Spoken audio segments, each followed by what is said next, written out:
If you're a lineman in charge of keeping the lights on, Grainger understands that you go to great lengths, and sometimes heights, to ensure the power is always flowing.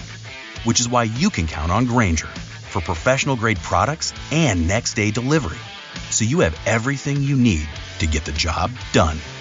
Call 1-800-GRAINGER, click Grainger.com, or just stop by. Grainger, for the ones who get it done.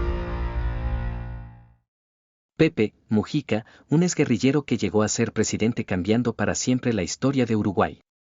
La vida de José Pepe Mujica es inseparable de los años de violencia y agitación política que marcaron el Uruguay de la segunda mitad del siglo XX. Antes de convertirse en presidente, Mujica fue uno de los principales dirigentes del Movimiento de Liberación Nacional, Tupamaros, MLNT, una organización guerrillera que desafió al Estado uruguayo entre los años 60 y 70. Su experiencia como insurgente, capturado en 4 ocasiones y recluido durante más de una década en condiciones extremas, dejó una huella indeleble en su pensamiento político y en la forma en que más tarde ejercería el poder. José Mujica nació en 1935 en Montevideo, en el seno de una familia de origen humilde. Su padre murió cuando él tenía solo 6 años, y desde entonces su madre, Lucía Cordano, descendiente de inmigrantes italianos, sostuvo al hogar vendiendo flores. Desde muy joven, Mujica se involucró en la militancia política. En la década de 1950 formó parte de la Juventud del Partido Nacional, PM, pero pronto se alejó de la estructura partidaria tradicional para integrarse a los movimientos de izquierda, influido por el auge del castrismo, la Revolución Cubana y las luchas antiimperialistas en América Latina. Lea además, a comienzos de los años 60, Mujica fue parte del grupo que fundó el Movimiento de Liberación Nacional, Tupamaros, una organización inspirada en las guerrillas urbanas que adoptó como referencia al guerrillero tupamaro Túpac Amaru II, caudillo indígena del siglo XVIII que se rebeló contra el dominio español. El MLNT combinaba acciones de propaganda armada, asaltos bancarios, que ellos llamaban expropiaciones, secuestros y sabotajes, con el objetivo declarado de generar una crisis institucional que derivara en una transformación revolucionaria del país.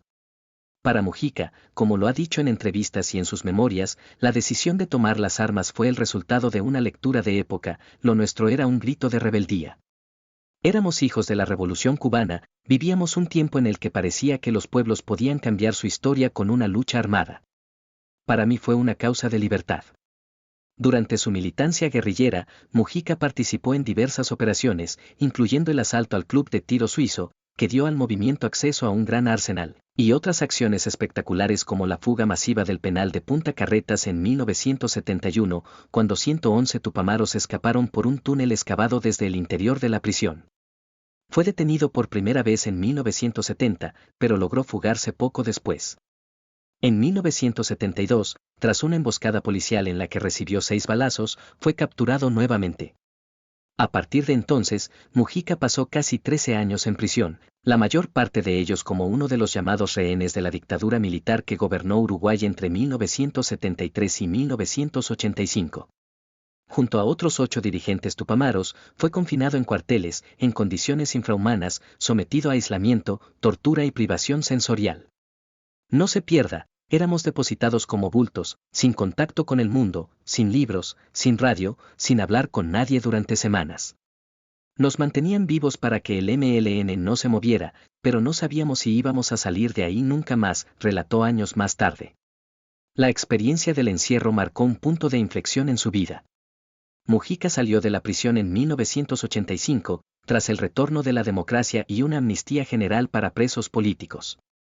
Reintegrado a la vida civil, el exguerrillero, que nunca renegó de su pasado, pero sí revisó críticamente los métodos y errores de la lucha armada, se transformó en dirigente político. Como él mismo expresó en una entrevista con el periodista Alfredo García, después de tantos años en la oscuridad, uno aprende que la libertad también es aprender a tolerar, a negociar, a ceder.